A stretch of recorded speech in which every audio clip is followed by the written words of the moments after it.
Setelah di video sebelumnya Bewok udah unboxing Vivo Y21s yang ternyata gue tuh baru nggak. Desainnya tuh mirip banget sama Vivo V21 5G. Nah di video kali ini gue akan nge-review saudaranya Vivo Y21 yang ternyata desainnya juga mirip brother sama Vivo V21.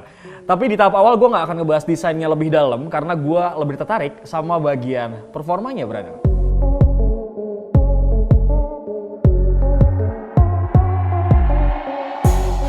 Vivo Y21 mengandalkan chipset MediaTek Helio P35 untuk sektor performanya, baik itu performa sehari-hari, gaming, hingga fotografi dalam hal image processing.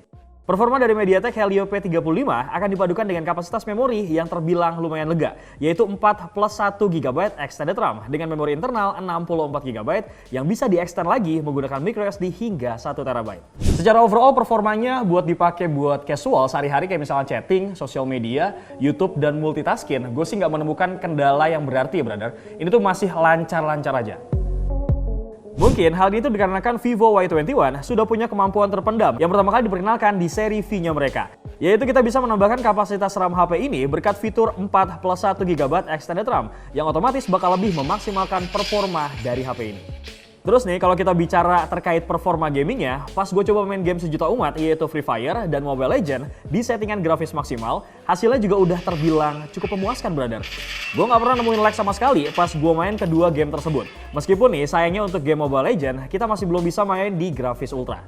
Nah yang sedikit menjadi catatan adalah pada saat gue coba main PUBG Mobile, yang sayangnya kita tuh cuma bisa main maksimal di settingan grafis balance medium. Dimana settingan ini menurut gue tuh amat sangat gak nyaman untuk dipakai main game. Karena gue masih agak penasaran, gue pun akhirnya nyoba main PUBG Mobile menggunakan aplikasi GFX Tools. Yang ternyata bisa maksa HP ini untuk main di settingan grafis smooth extreme dengan lancar brother. Jadi bisa dibilang bro, selain handphone ini tuh punya bakat terpendam seperti 4 plus 1 GB extended RAM yang udah gue sebutin tadi, kalau misalkan kita kulik jauh lebih dalam, ini tuh bisa memberikan performa yang jauh lebih oke loh bro. By the way, Vivo Y21 ini juga udah dilengkapi dengan fitur Multi Turbo 5.0 yang bisa memaksimalkan manajemen CPU dengan lebih baik, sehingga pengalaman main game kita jadi lebih lancar. Gak ketinggalan juga ada fitur cooling system yang bisa menghindarkan kalian nih dari overheat. Kemudian hal lain yang secara nggak langsung mungkin aja bisa mendukung performanya adalah kualitas layarnya yang masih HD+.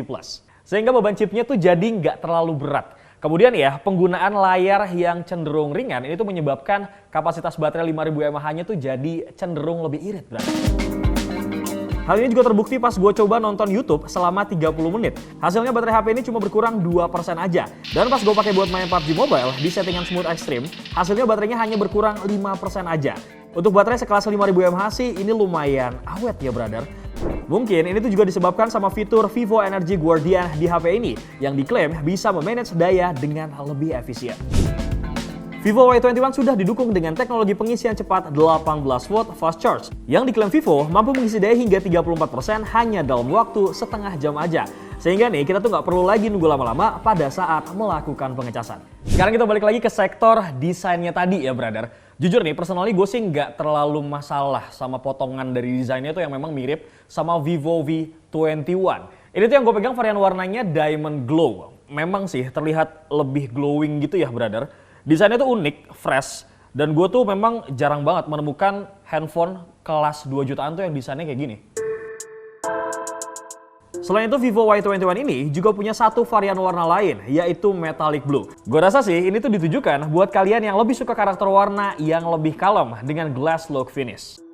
Meskipun di antara kalian mungkin ada yang ngerasa desainnya jadi terlihat monoton dan sama-sama aja gitu ya dengan varian lainnya dengan alasan mirip desainnya dari Vivo V series tadi, tapi kalau gue justru tuh ngerasa dengan desain diamond cutting yang sama kayak varian V series ini bertujuan untuk memberikan experience desain yang premium untuk seluruh seri smartphone-nya mereka, mulai dari yang paling mahal hingga seri terjangkau sekalipun. Hal ini terbukti meskipun handphone ini punya kapasitas baterai yang jumbo, ciri khasnya Vivo Y series yaitu 5000 mAh. Feels pas gue genggamnya tuh masih kerasa tipis, slim gitu ya brother. Karena brother, smartphone itu sudah mengadopsi teknologi trendy slim design 2.5D flat frame. Ketebalannya cuma 8 mm dan beratnya nih cuma 182 gram aja. Sekaligus ini mengukuhkan Vivo Y21 sebagai smartphone tertipis dan ringan tapi di kelasnya ya brother. Selain desain trendy dan juga tipis, di bagian kanan HP ini kita juga akan menemukan sensor ultra fast sight fingerprint yang menyatu dengan tombol powernya. Berdampingan juga dengan tombol volume up and down yang terasa lebih ergonomis dan kekinian. Terkait performanya juga terbilang cepat dan akurat, brother. Di bagian kiri HP ini terlihat kosong. Di atasnya kita cuma akan menemukan slot SIM tray bertipe dedicated yang bisa menampung 2 kartu SIM plus 1 microSD. Terus di bagian bawah kita akan menemukan port jack audio 3,5 mili, microphone, port USB Type-C, dan juga grill speaker. Kemudian pindah ke bagian depan, jelas kita akan menemukan layar berukuran 6,51 inci HD Plus Ultra All Screen. Resolusinya 1600 x 720 pixel, yang menurut gue sih kualitasnya udah cukup banget untuk memenuhi kebutuhan multimedia hingga gaming harian. Cuma sayangnya nih ya, kalau misalkan gue mau ngomong kasar, personally, desain bagian depan HP itu masih kelihatan jadul banget loh bro. Nggak ada perubahan sama sekali. Pertama masih pakai desain poni di bagian atasnya, di saat semua brand tuh udah mulai beralih ke desain pansol. Terus yang kedua, bezelnya tuh masih terlihat tebel. Tapi kalau misalnya kita bandingin dari harganya yang terjangkau, lu semua memang nggak bisa berekspektasi terlalu tinggi, brother. Mengingat varian V seriesnya Vivo aja masih menggunakan desain poni yang kayak gini bro. Cuman memang untuk varian V tuh bezelnya lebih tipis, brother. Satu hal yang mungkin bisa dijadikan nilai tambah dari layarnya adalah bahwa Vivo Y21 ini sudah menyisipkan fitur Eye Protection yang bisa melindungi mata kalian dari paparan sinar biru layar yang berlebih. Terutama nih buat kalian yang hobi menggunakan smartphone sebelum tidur ataupun kondisi pencahayaan yang minim. Berbicara soal V seriesnya Vivo, tentunya nggak terlepas dari kualitas performa dari kameranya ya brother. Nah karena memang desain dari Y21 ini memang mirip sama V21, apakah kualitas kameranya juga kece, brother? Vivo Y21 mengusung modul AI triple kamera yang mendukung 3 mode kamera dengan kamera utama beresolusi 13 megapiksel, 2 megapiksel super makro kamera, dan mode super bokeh. Jadi nih kalian tuh bisa tetap ambil foto bokeh ya brother. Performa bokehnya juga masih kelihatan lumayan rapi dan untuk kamera selfie-nya memiliki resolusi 8 megapiksel yang sudah cukup jernih untuk mengabadikan momen sehari-hari. Oke brother, berikutlah hasil perekaman video kamera depan dari Vivo Y21. Ini Bewok pakai resolusinya 1080. Dan sekarang gue bakal switch untuk kamera belakang. Oke, ini hasil perekaman video kamera belakangnya brother. Resolusinya sama, Bewok masih pakai yang 1080 pixel. Oke ya. Nah, secara overall gue sih jujur nggak kecewa ya brother sama kualitas kamera dari Vivo Y21 ini. Gue tuh justru malah sedikit amazed karena gue nggak nyangka mengingat memang kualitas kamera belakangnya nih, main kamera tuh cuma 13 megapiksel. Mungkin ini karena image processing yang dibawa sama chipset MediaTek Helio P35 yang itu memang terkenal dengan kualitas fotonya yang oke brother. Tentunya di kelas handphone menengah ke bawah. Apalagi Vivo Y21 ini juga sudah dilengkapi dengan fitur Super HDR yang bisa menghasilkan foto dengan dynamic range yang lebih baik. Dan fitur terakhir nih untuk kalian yang hobi selfie adalah filter multi-style portrait yang bisa kalian gunakan untuk menyempurnakan hasil selfie kalian. Kalau misalkan gue mau narik kesimpulan nih ya brother, handphone ini tuh termasuk handphone yang all-rounded. Jadi tuh dia memang nggak fokus sama satu sisi aja, melainkan fokus ke performa HP secara keseluruhan. Hal tersebut terbukti dari semua bagian HP ini yang terbilang cukup menonjol untuk sebuah HP kelas menengah ke bawah.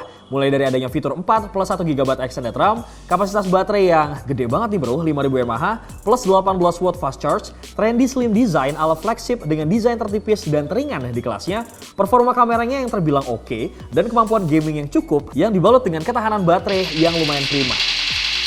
Nah kalau gue ditanya nih ya, handphone ini tuh cocoknya buat siapa sih bang? Secara personal sih memang gue menganjurkan ini handphone kalian pakai buat lo semua yang memang masih berjiwa muda brother. Karena memang anak-anak muda tuh kan pengennya satu handphone yang bisa semua-muanya gitu ya. Dan mungkin Vivo Y21 ini bisa menjadi jawaban kalian untuk range harga handphone di kelas 2 jutaan brother. Dan buat lo semua yang pengen ngetakis handphone ini, gue bakal kasih beberapa promo pre-ordernya brother.